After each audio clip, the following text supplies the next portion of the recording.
माघ मास महात्म्य द्वितीय अध्याय। स्नान, ध्यान और दान का महात्म्य। श्री सूत जी बोले, तपस्वी के मधुर वचनों को सुनकर राजा ने विनीत भाव से कहा कि हे ऋषि, मैं माघ मास के विषय में नहीं जानता हूँ, कृपया मुझे बताने का कष्ट करे। तब ऋषि बोले, हे राजन, हिंदू धर्मावलंबियों के लिए कार्तिक स्नान के समान माघ स्नान तथा उसका व्रत अत्यंत शुभ, कष्ट को हटाने वाला है। इस समय शुभ ब्रह्म बेला है और निकट ही कात्यायनी नदी है, जिसका उद्गम सरोवर है। अतः समय बिना गवाए नदी में स्नान करो तथा माघ मास का महात्म्य, उसकी विधि तथा फल अपने कुलगुरु वशिष्ठ जी से पूछ लेना। राजा ने पवित्र सरोवर में स्नान किया तथा अपने नगर की ओर प्रस्थान किया। राजधानी लौटने के पश्चात राजा दिलीप ने अपने सुयोग्य मंत्रियों सहित गुरु वशिष्ठ के आश्रम की ओर प्रस्थान किया। गुरु वशिष्ठ के आश्रम में पहुंचने के पश्चात राजा ने ऋषि को साष्टांग प्रणाम किया तथा अपने आने का प्रयोजन बताया तथा माघ मास का वृत्तांत तथा उसका महात्म्य, व्याख्या तथा विधि सहित सविस्तार जानने की इच्छा बताई।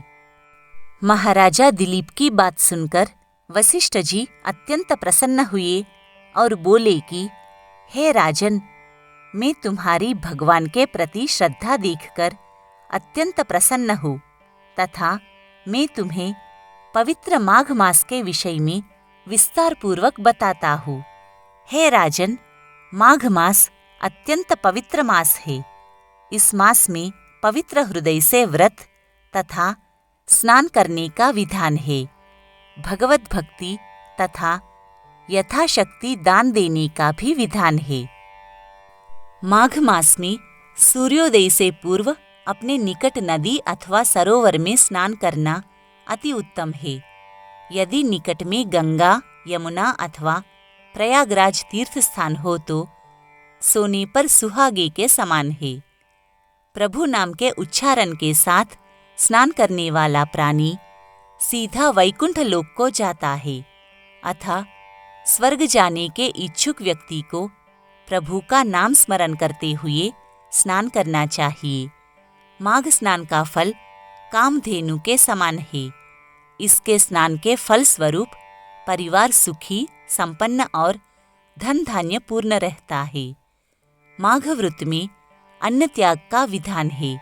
यदि अन्न त्याग करने में असमर्थ हो तो सायंकाल व्रत की समाप्ति के पश्चात तारोगन की छांव में एक बार अन्न ग्रहण करना चाहिए।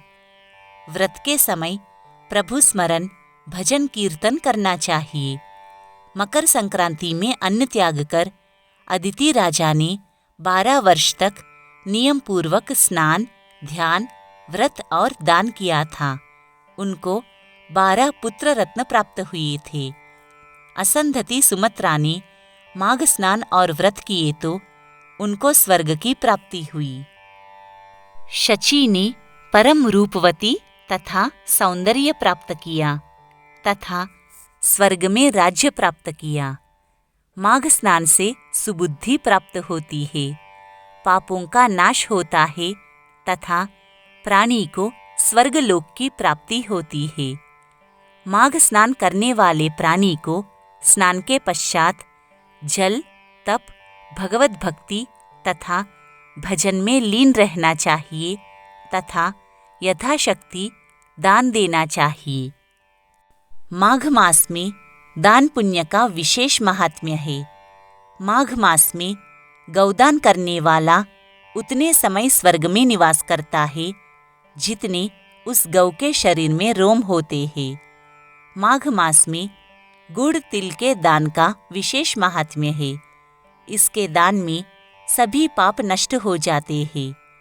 तिल के दान से पापों का नाश होता है, हृदय निर्मल हो जाता है। पितरों के तर्पण से प्राणी वैकुंठ धाम को जाता है। भृगु ऋषि ने मणि पर्वत पर विद्याधरों से कहा है कि आकाश की शोभा सूर्य से, कुल की शोभा संतान से तथा उसी प्रकार तप की शोभा दान से है, अतः माघ मास में दान का अति महत्व है।